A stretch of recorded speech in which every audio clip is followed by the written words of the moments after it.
नमस्कार। आज के इस दिलचस्प विश्लेषण में हम बात करने वाले हैं शिव महापुराण कथा के कुछ ऐसे जीवन सूत्रों की जो सिर्फ कर्मकांडों तक सीमित नहीं हैं। अक्सर हम मंदिर जाते हैं, पूजा करते हैं, लेकिन उनके पीछे छिपे असली मनोविज्ञान को मिस कर जाते हैं। तो चलिए बिना किसी देरी के सीधे इस कथा में उतरते हैं और देखते हैं कि ये प्राचीन बातें हमारी आज की जिंदगी से कैसे जुड़ी हुई हैं। इस चर्चा को आगे बढ़ाते हुए हम मुख्य रूप से इन 5 अहम बिंदुओं पर गौर करेंगे। नंदी से मिलने वाली एकाग्रता की सीख, जल चढ़ाने का सही भाव, कार्तिकेय की पूजा क्यों नहीं होती, माता पिता का सम्मान और अंत में सच्ची भक्ति और शिव कृपा। तो चलिए सबसे पहले बात करते हैं नंदी से मिलने वाली एकाग्रता की सीख पर। हम सब जब भी किसी शिव मंदिर जाते हैं तो बाहर ही नंदी जी के दर्शन होते हैं, है ना? उनका एक बड़ा ही स्पष्ट और सीधा सा संदेश है, केवल शिव को देखें। मतलब जब हम उस पवित्र स्थान पर हैं तो हमारा पूरा फोकस, हमारा पूरा ध्यान सिर्फ और सिर्फ ईश्वर पर होना चाहिए। उनकी नजरें कभी इधर उधर नहीं भटकती, बस सीधे महादेव पर टिकी होती हैं। अब जरा इस बात की तुलना हमारे यानी इंसानी स्वभाव से करके देखते हैं। एक तरफ है नंदी जी वाली आदर्श एकाग्रता, पूरी तरह से इष्ट देव पर टिकी निगाहें, और दूसरी तरफ हैं हम। मंदिर में घंटी बजी नहीं कि हम पीछे मुड़कर देखने लगते हैं कि कौन आया, या फिर मन में एक अजीब सा अहंकार आ जाता है कि अरे आज तो मैंने मंदिर में सफाई की है, या मैंने दर्शन की इतनी अच्छी व्यवस्था करवा दी। शुद्ध एकाग्रता में इस भटकाव की कोई जगह नहीं होती। सच तो ये है कि ये जो अहंकार है ना, ये पूरी की पूरी भक्ति के मकसद को ही खत्म कर देता है। सच्ची कृपा तो विनम्रता से मिलती है। मंदिर में सफाई करने या व्यवस्था संभालने का गर्व करना कोई बड़ी बात नहीं है। अगर ईश्वर ने सेवा का मौका दिया है तो उसे पूरी विनम्रता से स्वीकार करना चाहिए, ना कि उसे अपने अहंकार का हिस्सा बना लेना चाहिए। क्योंकि अहंकार से भरा मन उस शांति को कभी महसूस ही नहीं कर सकता जो असल भक्ति से मिलती है।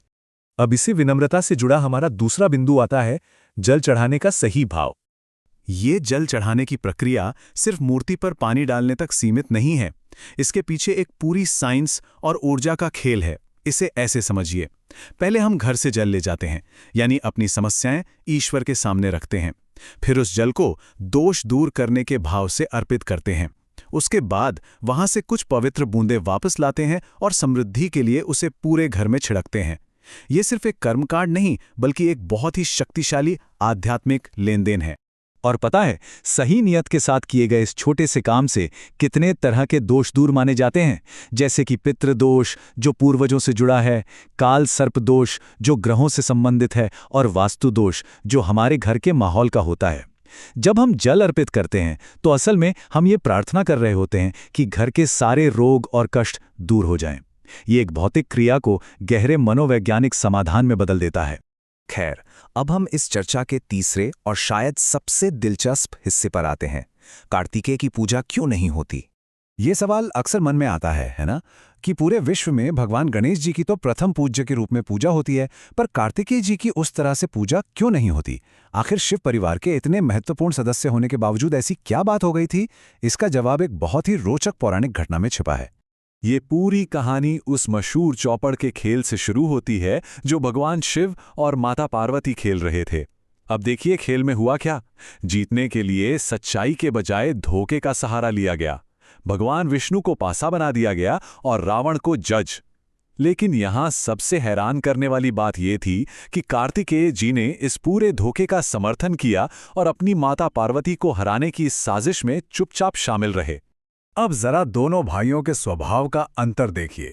एक तरफ भगवान गणेश हैं जो अपनी मां की आंखों में आंसू देखकर तुरंत उसकी वजह जानने निकल पड़ते हैं, सच्चाई की तह तक जाते हैं, और दूसरी तरफ कार्तिकेय जी हैं जो अपनी मां के खिलाफ हो रहे इस धोखे में न सिर्फ चुपचाप खड़े रहे बल्कि सक्रिय रूप से भागीदार भी बने। संकट के समय में ये अंतर बहुत कुछ कह जाता है। और यहीं से हमारा चौथा बिंदु निकल कर आता है जो हमें माता पिता के सम्मान की अहमियत सिखाता है। हर काम का एक नतीजा होता है। जब माता पार्वती को इस धोखे का पता चला तो उनका दिल टूट गया।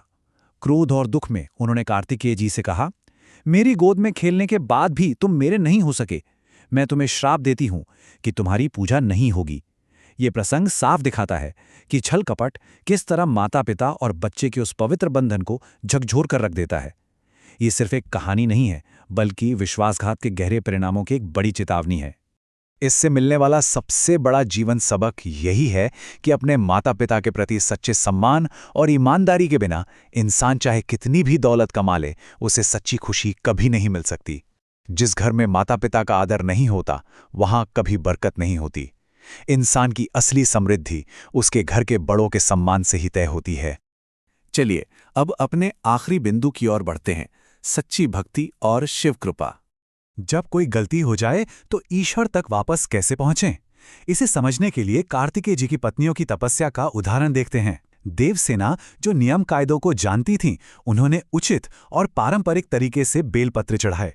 लेकिन वल्ली देवी, जो एक आदिवासी थीं और जिन्हें अनुष्ठानों का कोई ज्ञान नहीं था, उन्होंने रास्ते में मिलने वाले साधारण पेड़ के पत्तों को ही पूरे शुद्ध और मासूम प्रेम के साथ अर्पण कर दिया।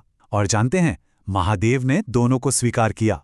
ये बताता है कि ईश्वर तक पहुंचने के लिए कठोर नियमों की नहीं, शुद्ध भाव की जरूरत होती है। इसे एक बहुत ही प्यारे पारिवारिक उदाहरण से समझते हैं। जैसे घर में जब खाना बनता है तो शायद परिवार के बाकी लोग उसमें नमक या मसाले की कोई कमी निकाल दें, लेकिन घर के बुजुर्ग जैसे ससुर जी अक्सर बिना कोई शिकायत किए बड़े प्रेम से उस भोजन को ग्रहण कर लेते हैं। ठीक उसी तरह भगवान शिव भी हमारी पूजा या हमारी भेंट में कमियां नहीं ढूंढते। अगर हमारी नीयत साफ है तो वो हमारी त्रुटिपूर्ण भेंट भी खुशी खुशी स्वीकार कर लेते हैं।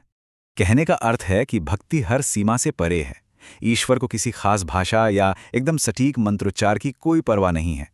शुद्ध भावनाओं का, यानी आपके भाव का महत्व किसी भी उत्तम अनुष्ठान से कहीं ज्यादा है। जैसे दक्ष प्रजापति की ही बात ले लीजिए। बकरे का सर होने के बावजूद उनकी प्रार्थनाएं महादेव ने स्वीकार की, क्योंकि अगर पुकार सीधे दिल से निकल रही है तो वो भगवान तक पहुंच कर ही रहती है। तो इस पूरे विश्लेषण के अंत में एक बहुत ही गहरा सवाल हम सबके सामने आकर खड़ा हो जाता है। क्या हमारी भक्ति सिर्फ लोगों को दिखाने के लिए है, या फिर वो नंदी जी की तरह एकदम एकाग्र और शुद्ध है? इन कथाओं ने हमें कर्मकांडों की सतह से हटकर अपनी नीयत और भाव को टटोलने का मौका दिया है। सोचिएगा जरूर, क्या हम सिर्फ रस्में निभा रहे हैं या सच में उस विनम्रता को जी रहे हैं? इसी विचार के साथ आज के इस विश्लेषण को यहीं विराम देते हैं। हमारे साथ जुड़ने के लिए बहुत बहुत शुक्रिया।